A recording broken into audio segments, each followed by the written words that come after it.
Olá, estamos mais uma vez nesse encontro delicioso com Angelita Escárdoa, do projeto Literariamente, aqui do canal, que já tem uns meses que a gente não aparece, mas a gente não vai deixar a peteca cair, né, Angelita?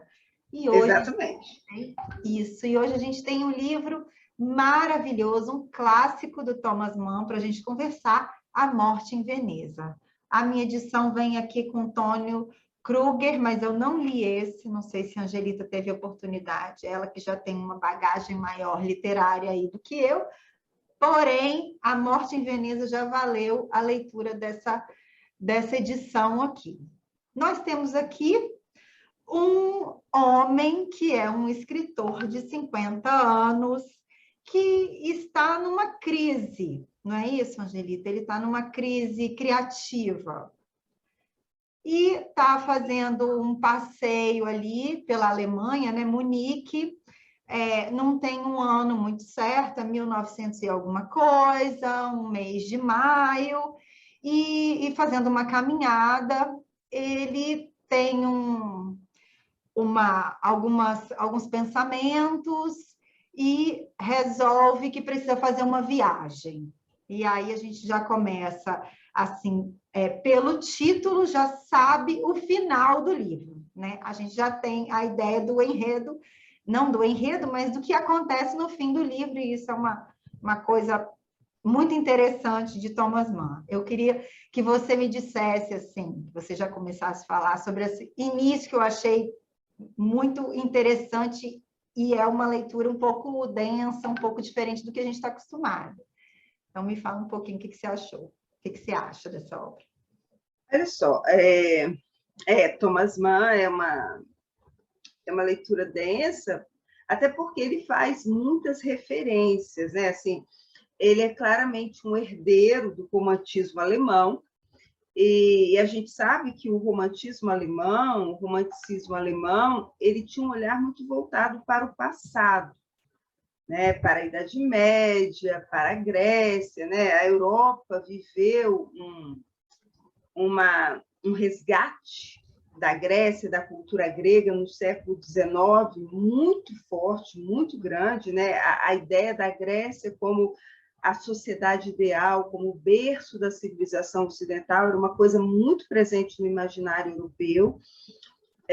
No final, segunda metade do século XIX, foi muito, muito intenso, e o Thomas Mann, ele é herdeiro dessa tradição, né, literária, intelectual, cultural, da Grécia como sendo a referência de civilização para o Ocidente, como sendo a sociedade ideal.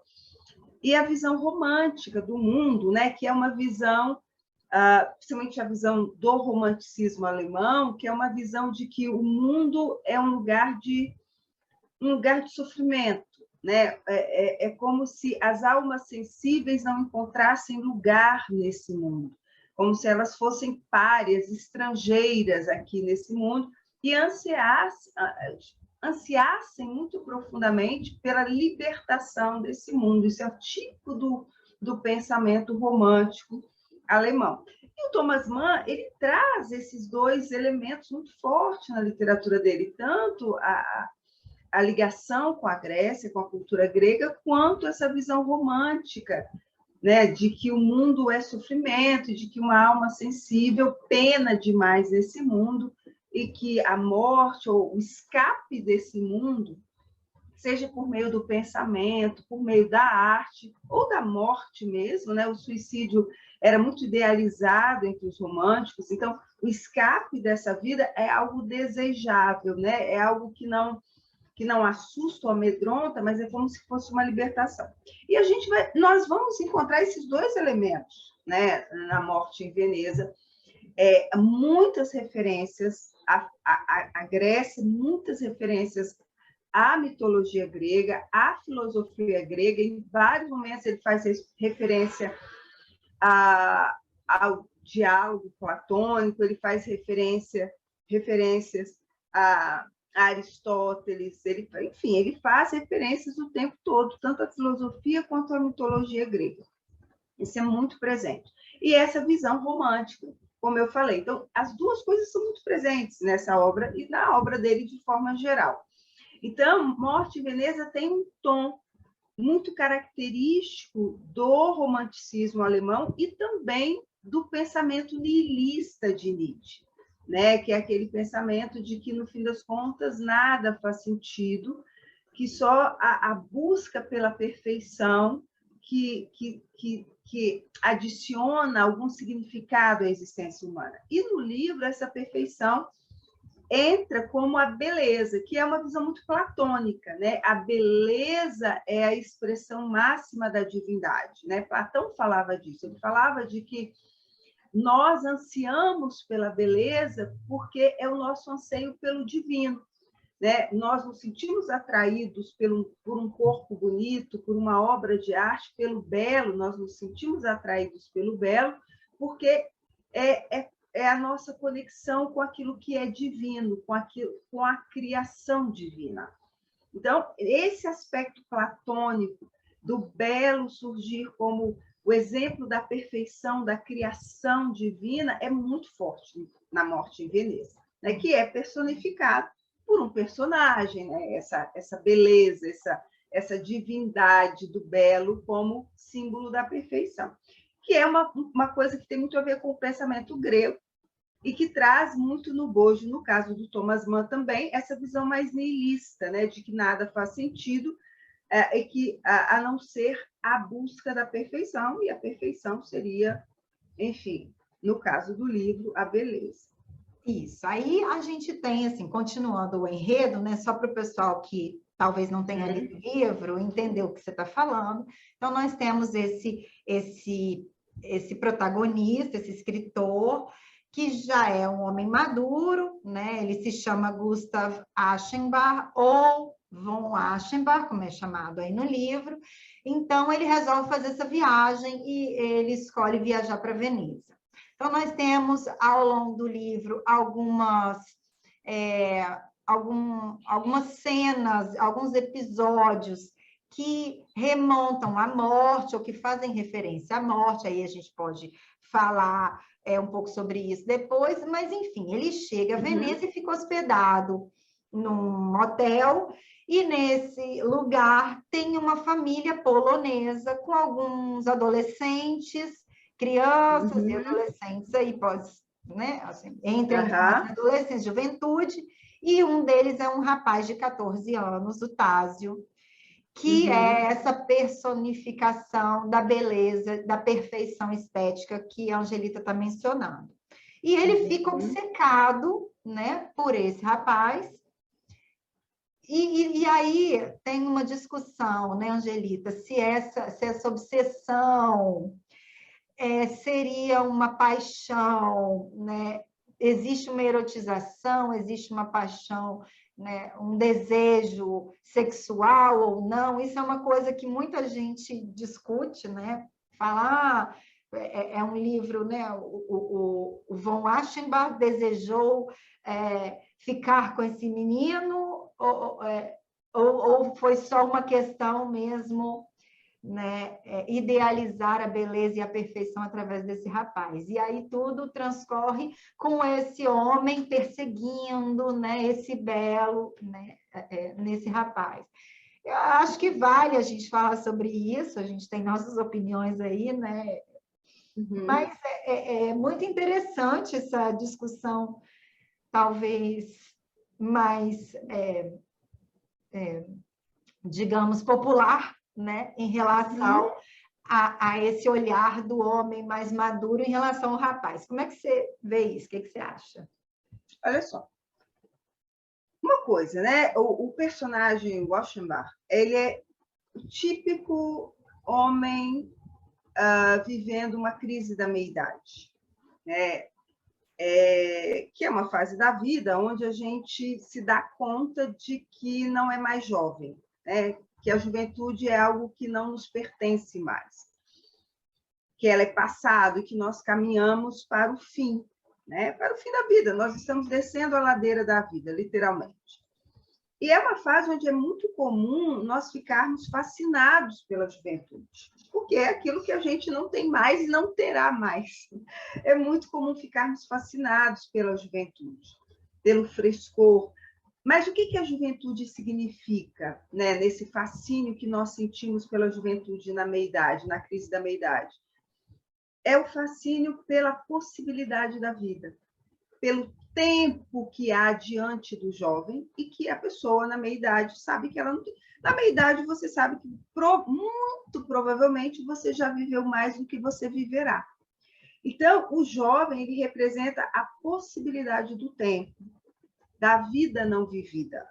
E é um elemento que fascina muito as pessoas na crise da meia-idade. É muito comum na crise da meia-idade as pessoas terem alguma paixonite por uma pessoa mais jovem. Isso é comum, é um fenômeno comum.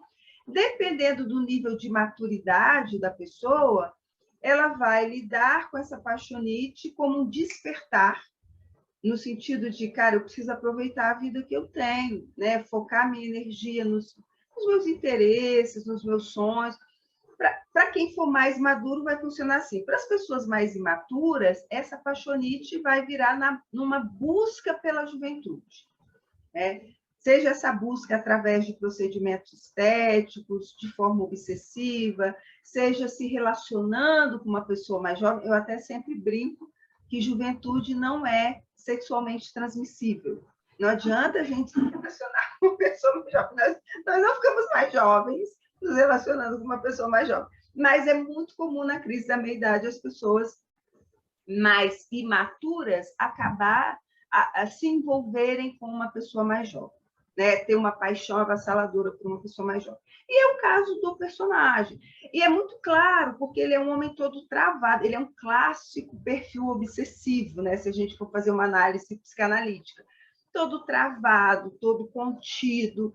E aí ele se depara no meio da crise da meia-idade, e um dos sinais da crise dele é exatamente a insatisfação que ele está com a vida dele de forma geral, achando tudo um tédio, achando tudo chato, né? O incômodo que ele sente com o velho do navio, né? Porque no fim das contas o velho do navio fala de um desejo dele, que é prorrogar a juventude. É o que o velho do navio está tentando fazer e que é o que ele tenta mais tarde, né? Então, assim, que é a coisa do procedimento estético, de não querer parecer velho, etc. E tal. Então, o incômodo que ele sente com o velho do navio é um claro indício de que ele está na crise da meia-idade.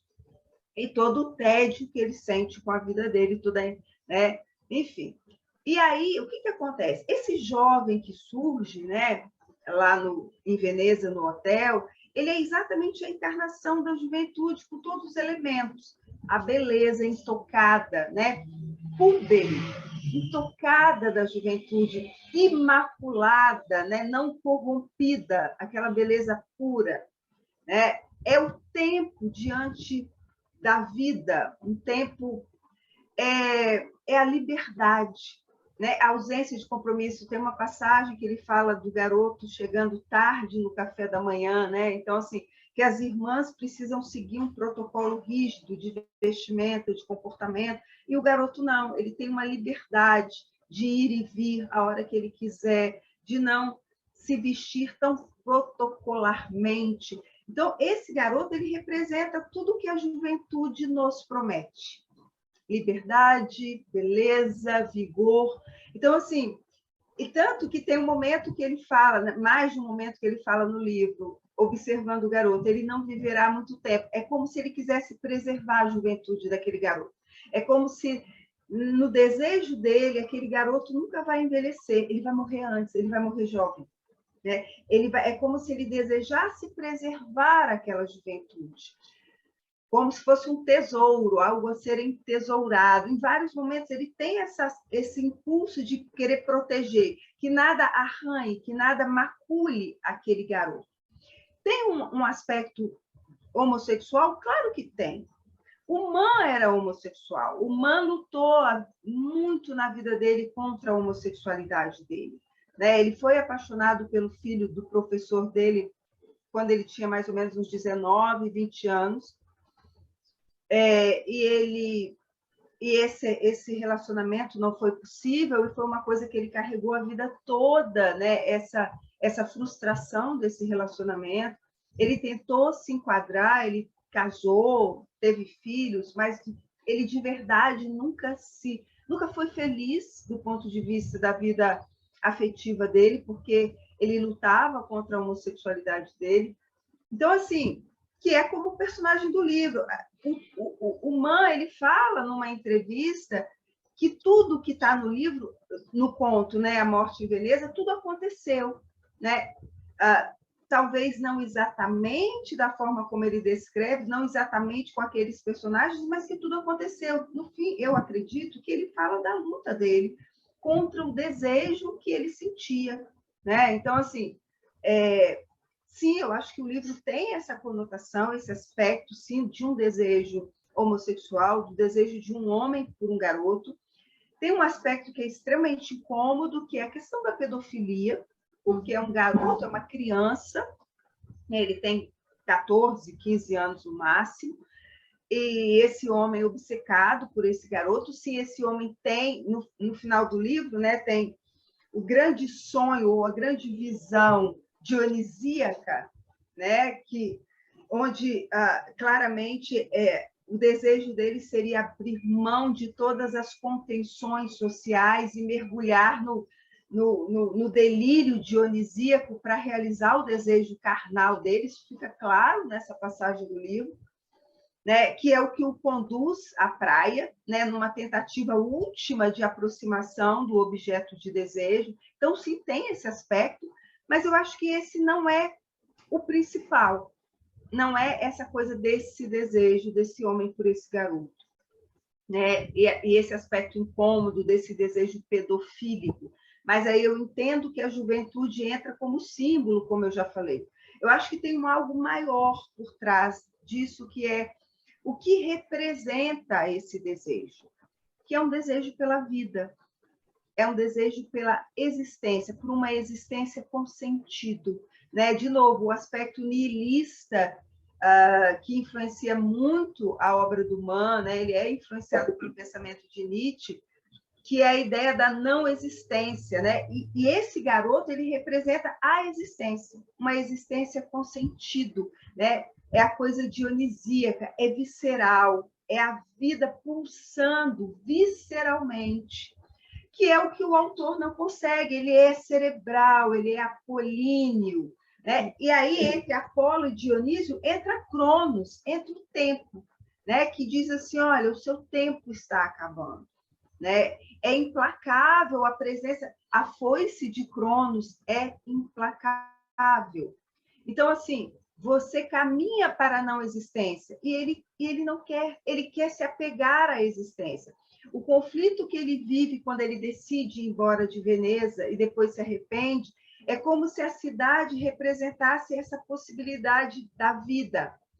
E quando ele se dá conta disso, ele entra em pânico, né? Porque é como se ele caminhasse para a morte. Na verdade, Veneza representa essa passagem entre a vida e a morte, né? O barqueiro do início do conto é o Caronte, conduzindo ele para o Hades, né? E ele se depara com essa. Só que aí, lá, quando ele chega, ele encontra o belo, né? Ele encontra a perfeição, o divino, a vida pulsante. E aí ele quer viver, e aí ele quer se agarrar a essa vida. Ele não quer abandoná-la de jeito nenhum. E para mim fica claro esse tripé, né? Apolo, Dionísio e Cronos ali triangulando, dizendo, olha só, não tem jeito, seu tempo chegou, né? Agora é o tempo do Tadísio, o seu tempo está acabando. Né? E ele quer se agarrar a isso. Então, essa paixão, na minha perspectiva, na minha leitura, representa essa tentativa de se agarrar à vida. É a vida que está acabando. Né? É uma tentativa de existir. E de não, ao invés de caminhar para a não existência, é uma tentativa de existir, a qual ele tenta se apegar desesperadamente. Né? E assim, e todo o processo, quando ele persegue o belo pelas ruas, é sempre sofrido. Realmente como dá para imaginar, dá para visualizar o moribundo tentando se agarrar a um fio de vida, né? E a cidade que está mergulhada na cólera, é bem um exemplo disso, é a morte presente, ela está te rodeando, ela está te envolvendo, você está tentando escapar dela, se agarrar a essa vida representada por esse garoto, mas ela está te engolindo, a morte está te engolindo, o tempo está te engolindo. Né? Então, para mim, há um simbólico muito maior do que uma simples paixão homossexual e pedofílica, que é só um elemento na história. É a superfície da história, exatamente. Inclusive, assim, essa questão da juventude, da velhice, da vida e da morte, é o que permeia o livro o tempo inteiro. O tempo inteiro. 50 anos, né, na época em que foi escrito o livro, 1911, já era, né, diferente do que é os 50 anos hoje. Sim, né? Sim. Então, Sim. Thomas Mann escreveu em 1911, foi publicado em 1912, então, os 50 nessa época era outro tempo, né? Já era mais perto da velhice do que a gente vê hoje. Muito mais. E é muito interessante, assim, você já deu um spoiler aí de uma pergunta que eu ia fazer, né? Porque o autor, Thomas Mann, descreve o Aschenbach no início do livro como aquele homem morno, sem entusiasmo, né? Muito humilde, né? Aquele cara que nunca saiu ali da Alemanha, muito pouco satisfeito com o seu próprio talento, assim, aquela coisa muito sem entusiasmo, né? Ele menciona também que ele próprio acha que o seu trabalho precisa de mais ardor, né? Aquela coisa muito morta, né? Que a gente pode usar essa expressão, muito morta, um cara muito, né? Um talento muito morto, né? A gente pode falar assim de um jeito muito, né? E aí eu ia te perguntar, estava aqui na minha cola, né? Se você classificaria ele como uma estrutura neurótica obsessiva. Aí você já falou que sim. Né? E aí uma outra coisa, né, que eu vi que alguns atributos que ele coloca para o personagem, né, que é o perseverante, é o disciplinado, que é alguém que valoriza a sobrecarga de trabalho, o esforço, né? E essas coisas, aparentemente, elas são um pouco contraditórias, aparentemente, com a criação, com a explosão criativa, né? A gente sabe que isso, estou falando de uma maneira muito radical, não necessariamente, né? O trabalho também gera criação e produção. Mas a gente falando de uma maneira muito simplista, parece que, né, que a vida, a explosão criativa, etc., não tem muito a ver com aquela coisa, né, do trabalho diário, né, maçante, digamos, que é a cara do Aschenbach, né? E aí você falou um pouco disso, né, do vital, do enérgico, do que Veneza proporciona, no entanto, à beira do precipício, né? Porque ele abdica de salvar a a saúde, porque ele vai vendo a doença chegar, é claro para ele que a peste está chegando, e ele abdica de se salvar em nome de salvar uma existência mais cheia de energia, digamos assim, diferente do que ele viveu até então. E a gente vê muita gente fazer isso. Sim. Isso é um fenômeno típico da meia-idade, né? O que Jung chama de função compensatória. Quer dizer, tem duas coisas aí. Uma que é típico da meia-idade, que é nós sentimos uma urgência de viver o que não foi vivido.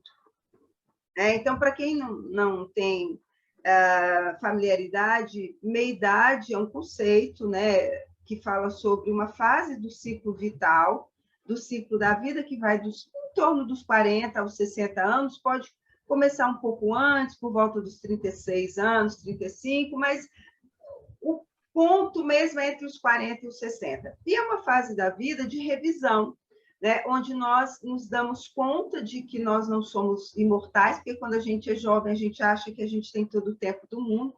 Na meia-idade, a gente se dá conta de que não tem todo o tempo do mundo, e isso nos leva a uma revisão da nossa vida, das nossas escolhas, e é muito comum nessa idade uma necessidade, uma urgência de fazer aquilo que a gente não fez, de realizar o que a gente não realizou, de viver o que não foi vivido.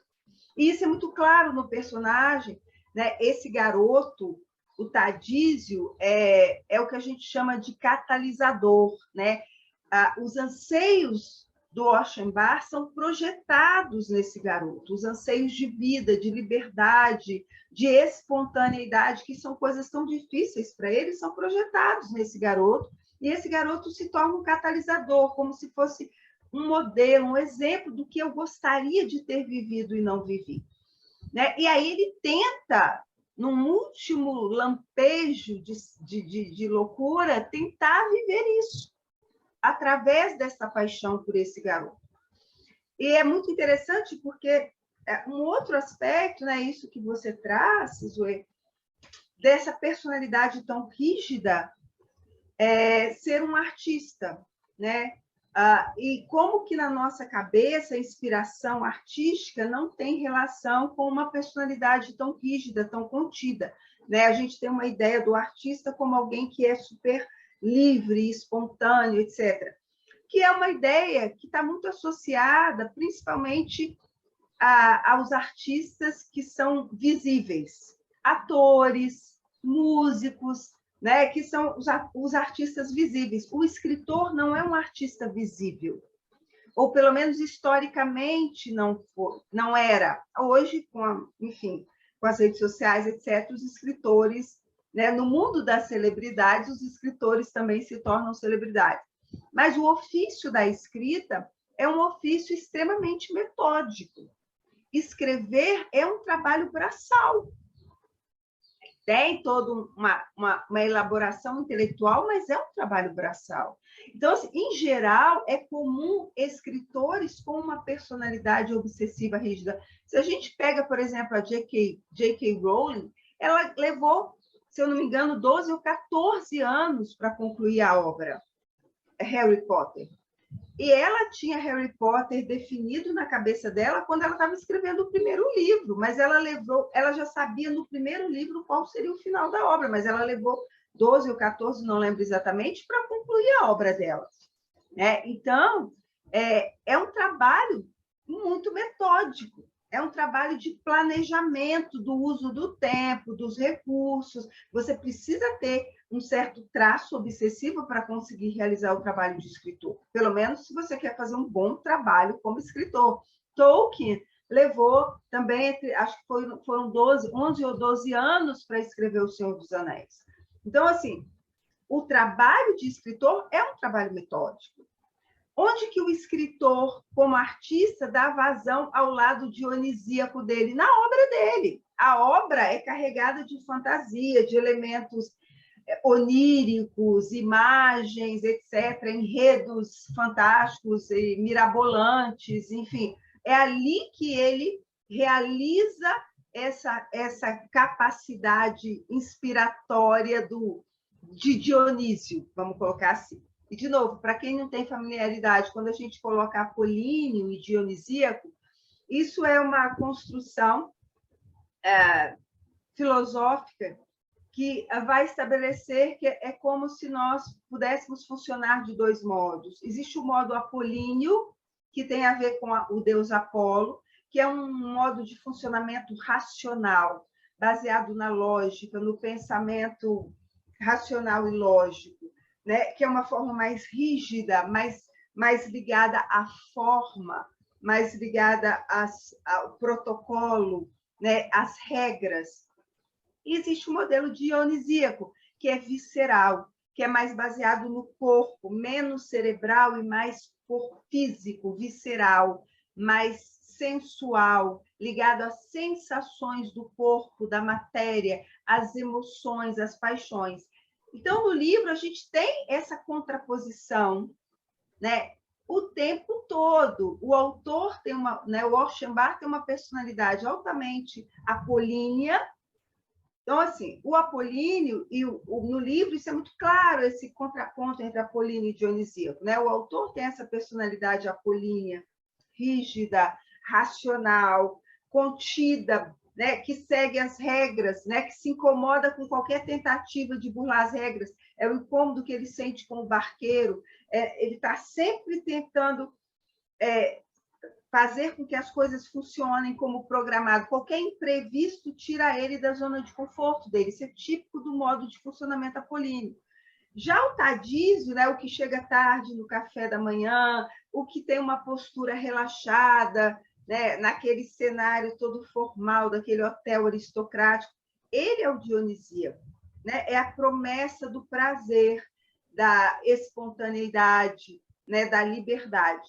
E lá, mais para o final do livro, o personagem tem a visão ou sonho, né? Fica meio subentendido, uma visão totalmente dionisíaca, convocando o personagem para a vida visceralmente. Tipo, você precisa viver, você precisa se jogar na vida, você precisa tentar experienciar no corpo, né, esse desejo. Então, e aí traz todos os elementos de um bacanal, de um rito dionisíaco, né? As bacantes, né? Completamente enlouquecidas, seminuas, os bodes, a flauta, enfim, a embriaguez, todos os elementos de um rito dionisíaco, para contrapor exatamente o fim de uma vida apolínea sendo o encontro com Dionísio, né? O encontro com esse elemento que é tão próprio do humano. E aí tem uma coisa que é muito interessante, Sisuê, do ponto de vista das referências mitológicas, que a mitologia grega que existem o tempo todo no livro. É que na mitologia grega, Dionísio é, em algumas passagens, associado à morte. A primeira encarnação de Dionísio é Zagreu, que é um deus que foi morto pelos titãs, ele foi despedaçado e devorado pelos titãs, e Zeus, né, o pai dos deuses, consegue resgatar o coração de Zagreu, e é do coração de Zagreu que vai nascer Dionísio. Então, Dionísio é também um deus associado à morte. Ele é um deus que morreu e ressuscitou, ele desceu ao reino dos mortos. Então, no final do livro, quando o personagem tem essa visão, esse sonho dionisíaco, sinaliza que ele está caminhando para a morte. Uhum.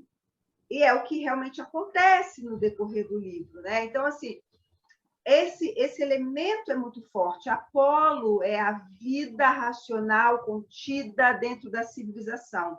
Dionísio é o entregar-se ao selvagem, ao natural, aquilo que é visceral em nós. Então, isso está o tempo todo. E isso é muito comum na arte, né? O escritor, ele projeta o Dionísio dele na obra dele, né? Ele tem uma vida contida, mas o Dionísio está presente na obra dele, né? Nós não podemos confundir, né? Muitas vezes a gente lê uma obra e acha que aquela pessoa que escreveu, é igual o Tolkien, nossa, o cara que escreveu essa obra cheia de fantasia, ele deve ser um cara super... Não, ele era um homem super católico, que ia à missa todo domingo, com uma vidinha super quadrada. Mas o mundo que ele criou era um mundo fenomenal. Primava, né? Exatamente. Né? É ali que vai todo o dionisíaco, todo o encantamento, toda a inspiração da musa, vai ali. Né? Então, assim, e é o que Jung chamou de função compensatória, né? A mente, a psique, ela tenta compensar né? Quando a gente pesa demais de um lado, ela compensa. Então, se eu sou uma pessoa muito rígida, é na imaginação que eu vou compensar essa rigidez, que é mais ou menos o que acontece com os escritores em geral. Assim, você está construindo aí o final, né? Assim, elaborando esse final, eu achei bacana que o Aschenbach, ele faz essa passagem, né? Para mim é o ponto de virada, quando ele vai ao barbeiro e, né, passa os cremes e faz a maquiagem e faz toda a transformação para que ele consiga, né, criar isso, ou imaginar, ou vivenciar, enfim, a gente não sabe o que né, faz essa passagem, né, tira, né, a barba, corta o cabelo, se prepara todo, faz né, o look, a make toda para esse momento da virada. Eu achei muito interessante esse ponto também.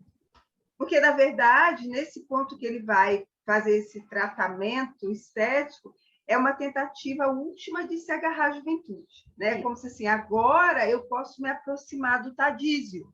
Por quê? Porque agora, né? E aí tem uma questão junguiana fortíssima, que é o vestir a persona, né? É o colocar a persona, né? A persona, a máscara do teatro grego, de jovem, né? É como se, ao colocar essa máscara de juventude, eu pudesse me aproximar do jovem. O que não é verdade, é uma ilusão, né? É uma tentativa desesperada de realizar essa aproximação e que não funciona, porque não é possível. Uma vez que passou a juventude, eu não posso mais vestir essa persona. Eu não posso mais né, me personificar como jovem. A gente tenta, na nossa época, então, a gente tenta desesperadamente isso, até porque tem 1000 procedimentos que nos prometem a juventude eterna. Mas, objetivamente, não é possível mais. E ele tenta, ele faz essa tentativa desesperada de ir lá e fazer os procedimentos estéticos para ficar mais jovem. Né? Igual o velho do navio, que o desespero, que deu tanto asco nele, ele se torna o velho do navio, no fim das contas, né? Tentando se aproximar da juventude. E não funciona. No fim das contas, não é possível mais para ele. Né? Acabou, a juventude acabou, passou. Ele é um velho agora. Né? E a ele resta o quê? O grande encontro com Dionísio, mas não é o encontro do prazer da carne, é o encontro com a morte. Né? Porque o prazer... É interessante que em francês, né, orgasmo é petit mort, né, pequena morte. Né? Então, é uma ideia de que o prazer, né, o prazer absoluto, nos leva a uma sensação de não existência. De novo, entra o niilismo aí, né? O prazer, que é a sensação do orgasmo, você perde a noção de espaço-tempo. Né? É como se o prazer absoluto nos levasse à não existência. Então, a morte seria, e aí a visão romântica, seria o prazer final, absoluto. Né? Então, tudo isso entra na narrativa, todas essas referências ao romantismo, ao niilismo, à mitologia grega, enfim, tudo isso vai sendo... Por isso que é uma leitura densa, é uma leitura de muitas referências. Né? Então, assim, tem muitos elementos ali construindo aquela narrativa sobre a morte em Veneza. A lacônica morte em Veneza. Pois é, gente, são nem 80 páginas, mas é isso tudo que a gente conversou, que a Angelita falou. É interessante, assim, você falou, fez uma explicação, eu lembrei que von Aschenbach é Rio de Cinzas, em alemão, que eu tive assistindo uns vídeos aí complementares para a gente conversar, não que eu saiba alemão, longe disso, mas é isso, gente. Olha, vale super a pena, eu acho que vale a pena uma releitura daqui a um tempo, porque é muita coisa realmente, muita filosofia, como a Angelita falou, né? É isso aí, eu acho que tem mais algo que você acha importante para a gente finalizar a conversa, Angelita, ou já está bem bem dito sobre a morte em Veneza? Eu acho que está bem dito. Eu sugiro para quem tiver interesse, tem um filme muito bonito do Luchino Visconti, que foi feito na década de 70, A Morte em Veneza, tem ele disponível no YouTube, se eu não me engano. É um filme maravilhoso, marcou a minha adolescência profundamente esse filme. Vale a pena, porque é uma das melhores adaptações de livro para o cinema que eu já vi. Eu sou muito refratária a adaptações de livros para o cinema, mas essa é, com certeza, uma das melhores que existe. Então, para quem tiver interesse, vale a pena assistir o filme. Então, e leia o livro. Não é assistir o filme para não ler o livro. Faça as duas coisas. Leia o livro e veja o filme. Com certeza assistirei. O livro está lido, está todo marcadinho, gente. E aí, agora falta o filme, que eu vou assistir, vou procurar e vou assistir. É isso, gente. Até o nosso próximo encontro do Projeto Literariamente com Angelita. Um beijo e até a próxima. Obrigada, Angelita. Um beijo para você, Sisue. Eu que agradeço a todo mundo que assiste a gente e a você por esse projeto maravilhoso. Obrigada. Tchau, tchau.